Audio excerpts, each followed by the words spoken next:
একশো হবে দেখবেন।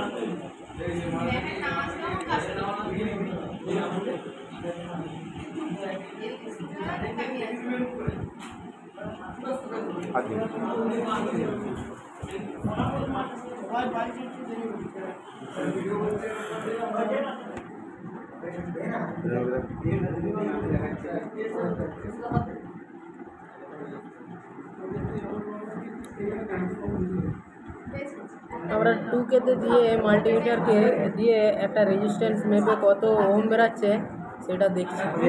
এতে 625, 26, 29 এভাবে আসছে, মানে 600ই ধরা যেতে পারে এর রোধ।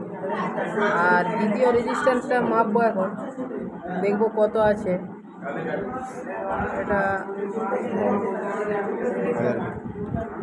এটা 1K রেজিস্ট্যান্স। ঠিক আছে, এটুকুই মাল্টিমিটার দিয়ে আজকে রেজিস্ট্যান্স মাপা হলো। আমাদের ক্লাস হচ্ছে ইলেকট্রিক্যাল ডিপ্লোমা 4th সেম।